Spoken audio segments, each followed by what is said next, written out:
दोस्तों, यदि आप भी म्यूचुअल फंड में इन्वेस्टमेंट करना चाह रहे हैं लेकिन आप समझ नहीं पा रहे हैं कि कहां से स्टार्ट करें, कैसे स्टार्ट करें, तो इस वीडियो में मैं आपको एक स्टेप बाय स्टेप गाइड देने वाला हूं कि कैसे आप बिगिनर लेवल से इन्वेस्टमेंट स्टार्ट कर सकते हैं और आपको किन बातों का ध्यान रखना चाहिए। तो इस वीडियो के साथ एंड तक बने रहें और म्यूचुअल फंड में इन्वेस्टमेंट स्टार्ट करने से लेकर जो भी डाउट होंगे सारे क्लियर हो जाएंगे।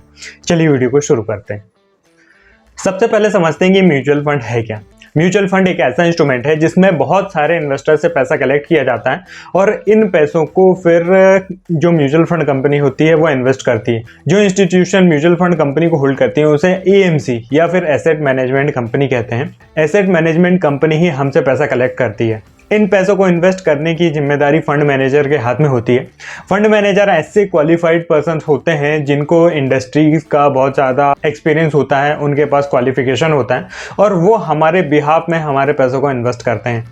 इन पैसों को मैनेज करने के लिए एसेट मैनेजमेंट कंपनी हमसे एक फीस चार्ज करती है जिसे एक्सपेंस रेशियो कहते हैं।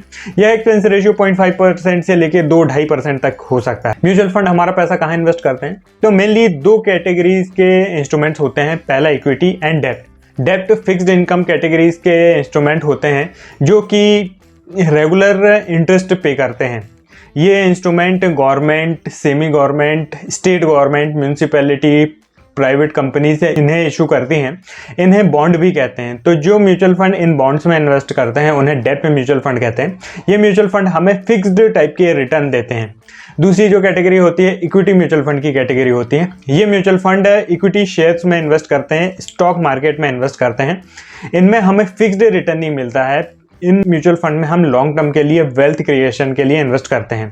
एक और कैटेगरी होती है जिसे हाइब्रिड फंड्स बोलते हैं। हाइब्रिड फंड्स इक्विटी और डेब्ट दोनों इंस्ट्रूमेंट्स में मिलाकर इन्वेस्टमेंट करते हैं। किसी भी इन्वेस्टमेंट को स्टार्ट करने से पहले जो सबसे इंपॉर्टेंट चीज़ हमें ध्यान में रखना है वो हमारा फाइनेंशियल गोल।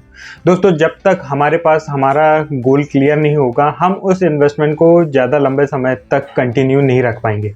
ज़्यादातर जो म्यूचुअल फंड की स्कीम होती है ओपन एंडेड होती हैं।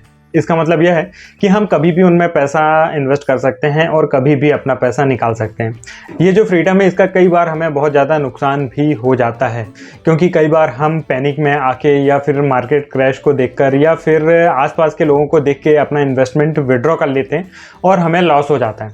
दोस्तों, इस चीज़ से बचने के लिए यह ज़रूरी है कि हमारा इन्वेस्टमेंट का क्लियर गोल होना चाहिए और वह भी पर्टिकुलर नंबर्स में होना चाहिए कि 5 साल बाद मुझे कार खरीदना है तो उसके लिए मुझे इतने लाख रुपयों की ज़रूरत है और उसके लिए इतना पर्टिकुलर अमाउंट मुझे इन्वेस्ट करना है, या फिर मुझे 10 साल बाद घर खरीदना है उसके लिए इतने अमाउंट को इन्वेस्टमेंट करना पड़ेगा, या फिर 15-20 साल बाद मेरे बच्चों की हायर एजुकेशन के लिए मैं इन्वेस्टमेंट कर रहा हूँ। इस टाइप का हमारे पास एक क्लियर कट गोल होना चाहिए इन्वेस्टमेंट करने के लिए। दूसरा जो इन्वेस्टमेंट स्टार्ट करने से पहले इंपॉर्टेंट फैक्टर हमें देखना है वो है हमारा रिस्क एपेटाइट। दोस्तों, जब तक हमें हमारा रिस्क टॉलरेंस और हमारे रिस्क लेने की टेम्परामेंट पता नहीं होगा तब तक हम अपने इन्वेस्टमेंट को ज़्यादा लंबे समय तक कंटिन्यू रख नहीं पाएंगे। हमारा रिस्क एपेटाइट पता करने के लिए बहुत सारे ऑनलाइन टूल्स आते हैं जिनमें जाके हम अपना रिस्क एपेटाइट पता कर सकते हैं। यदि हमारा इन्वेस्टमेंट हमारे रिस्क एपेटाइट के अलाइन नहीं है या फिर हमारे टेम्परामेंट के अलाइन नहीं है तो फिर उसके बहुत ज़्यादा चांसेस हैं कि हम अपने गोल के पूरा होने से पहले ही उस इन्वेस्टमेंट को डिसकंटिन्यू कर देंगे। तो दोस्तों, यह बहुत ही ज़्यादा इंपॉर्टेंट है कि इन्वेस्टमेंट स्टार्ट करने से पहले अपना रिस्क एपेटाइट हमें पता हो और उसी रिस्क एपेटाइट के अकॉर्डिंग हमें हमारे म्यूचुअल फंड की कैटेगरीज का सिलेक्शन करना है और स्कीम्स का सिलेक्शन करना है। दोस्तों, एक चीज़ जो इन्वेस्टमेंट से भी ज़्यादा ज़रूरी होती है वह है प्रोटेक्शन। हमें इन्वेस्टमेंट स्टार्ट करने से पहले अपने फैमिली को प्रोटेक्ट करना बहुत ज़रूरी है और उसके लिए अपने डेथ का रिस्क को कवर करना बहुत ज़रूरी है। इसीलिए इन्वेस्टमेंट स्टार्ट करने से पहले एक टर्म इंश्योरेंस ज़रूर परचेज करें ताकि अनटाइमली डेथ होने पर फैमिली पर कोई फाइनेंशियल क्राइसिस नहीं आए।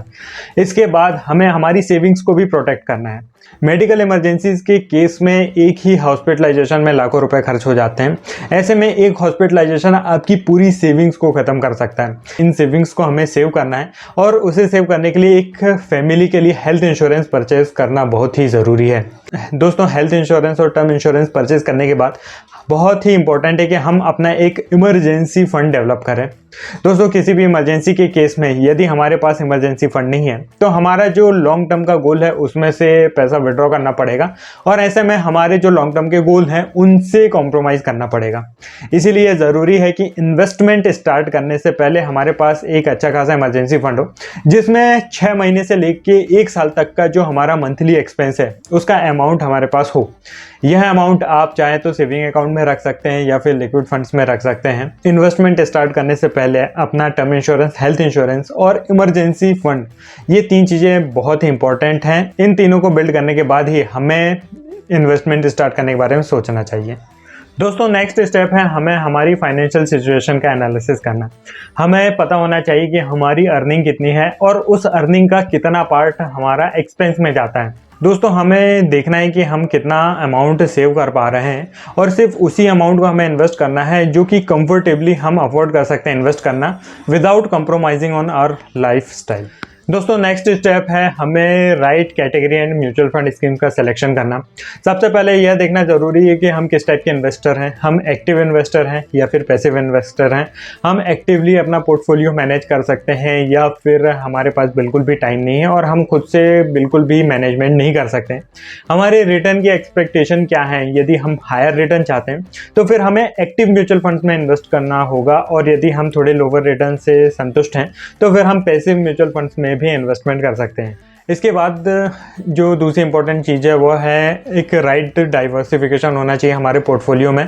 हमें हमारे रिस्क टॉलरेंस के अकॉर्डिंग अपना पोर्टफोलियो कंस्ट्रक्ट करना है, जिसमें equity mutual fund, debt mutual fund and hybrid mutual fund का कॉम्बिनेशन होना चाहिए।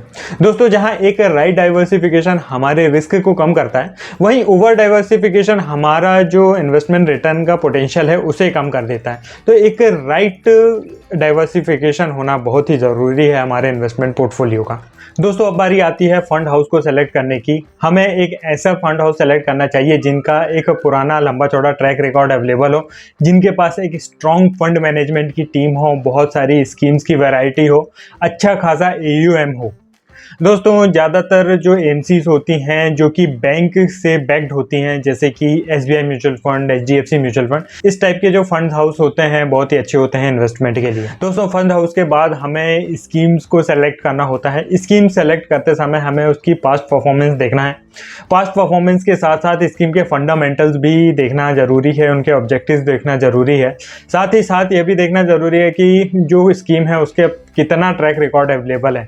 हमें ऐसी स्कीम में इन्वेस्टमेंट करना चाहिए जिसके पास 5 साल 10 साल का एटलीस्ट ट्रैक रिकॉर्ड अवेलेबल हो, ताकि हम उसका अच्छे से एनालिसिस कर पाएँ। इसके बाद हमें उस स्कीम का एक्सपेंस रेशियो भी देखना ज़रूरी है। एक्सपेंस रेशियो वह फीस है जो म्यूचुअल फंड कंपनी हमसे लेती है हमारा पैसा मैनेज करने के लिए। वैसे तो यदि कोई स्कीम अच्छा परफॉर्मेंस डिलीवर करती है तो उनका एक्सपेंस रेशियो थोड़ा हाई होता है। हमें इस चीज़ का एनालिसिस करना ज़रूरी है कि हम जिस स्कीम में इन्वेस्ट कर रहे हैं उस स्कीम का यदि एक्सपेंस रेशियो हाई है तो उसने हायर एक्सपेंस रेशियो के अगेंस्ट में कितना अच्छा रिटर्न डिलीवर किया है। दोस्तों चाहे पोर्टफोलियो कंस्ट्रक्शन हो, गोल सेटिंग हो, फाइनेंशियल प्लानिंग हो या फिर स्कीम्स का सिलेक्शन हो, आप यह काम खुद से भी कर सकते हैं या फिर चाहे तो आप किसी एक्सपर्ट की हेल्प ले सकते हैं। आप किसी फाइनेंशियल एडवाइज़र या फिर म्यूचुअल फंड डिस्ट्रीब्यूटर से कंसल्ट करके भी अपना इन्वेस्टमेंट कर सकते हैं। दोस्तों जब आप इन्वेस्टमेंट स्टार्ट करते हैं तो आपको 2 ऑप्शन मिलते हैं, पहला SIP और दूसरा लमसम। SIP का मतलब यह है कि आपका जो इन्वेस्टमेंट अमाउंट है ऑटोमेटिक आपके अकाउंट से डिडक्ट होगा और म्यूचुअल फंड में इन्वेस्ट होते जाएगा हर महीने। और लमसम का मतलब यह होता है कि कितना अमाउंट और कब इन्वेस्ट करना है आप मैन्युअली खुद से डिसाइड करते हैं और खुद ही इन्वेस्टमेंट करते हैं। दोस्तों आप अपनी फाइनेंशियल सिचुएशन के अकॉर्डिंग डिसाइड कर सकते हैं कि आपको SIP करना है या फिर लमसम इन्वेस्टमेंट करना है या फिर mix of SIP and lump sum का इन्वेस्टमेंट करना है। दोस्तों सिर्फ इन्वेस्टमेंट स्टार्ट करना ही ज़रूरी नहीं होता है, हमें हमारे इन्वेस्टमेंट को time to time review and rebalance करना होता है। कोई भी म्यूचुअल फंड स्कीम है लाइफ टाइम के लिए नहीं होती है, कभी ना कभी उस म्यूचुअल फंड स्कीम के फंडामेंटल्स चेंज होते हैं। ऐसे में यदि जो स्कीम के फंडामेंटल हैं हमारे इन्वेस्टमेंट ऑब्जेक्टिव से अलाइन नहीं हो रहे तो फिर हमें हमारे इन्वेस्टमेंट को शिफ्ट करना पड़ जाता है। जैसे जैसे हमारी एज बढ़ती है वैसे वैसे हमारे फाइनेंशियल गोल्स में और हमारे रिस्क टॉलरेंस में भी डिफरेंस आता है। ऐसे में हमें हमारे जो नए फाइनेंशियल गोल्स हैं और जो हमारा रिस्क एपेटाइट है उसके अकॉर्डिंग हमारे इन्वेस्टमेंट को रीबैलेंस करना पड़ता है टाइम टू टाइम। इसीलिए इन्वेस्टमेंट स्टार्ट करने के बाद टाइम टू टाइम अपने पोर्टफोलियो को रिव्यू और रीबैलेंस करना बहुत ही ज़रूरी है। दोस्तों, किसी भी इन्वेस्टमेंट की सक्सेस उस इन्वेस्टमेंट के डिसिप्लिन पे डिपेंड करती है। हम जितना डिसिप्लिन वे में इन्वेस्टमेंट करेंगे उतने ही ज़्यादा चांसेस होंगे कि हम हमारे फाइनेंशियल गोल्स को कंप्लीट कर पाएँ। इसीलिए रेगुलर इन्वेस्टमेंट करें, अर्ली इन्वेस्टमेंट स्टार्ट करें एंड डिसिप्लिन वे में इन्वेस्टमेंट करें। दोस्तों, म्यूचुअल फंड से रिलेटेड आपका कोई भी डाउट है तो आप नीचे कमेंट करके या फिर नीचे दिए व्हाट्सएप नंबर में मैसेज करके पूछ सकते हैं। यदि आप अपनी फैमिली के लिए एक प्रॉपर डेडिकेटेड फाइनेंशियल प्लान चाहते हैं तो नीचे दिए नंबर में व्हाट्सएप करके हमारी टीम से कंसल्ट कर सकते हैं। दोस्तों, वीडियो अच्छा लगा हो तो इससे लाइक ज़रूर करें, चैनल को सब्सक्राइब करें। मिलते हैं नेक्स्ट वीडियो में। धन्यवाद।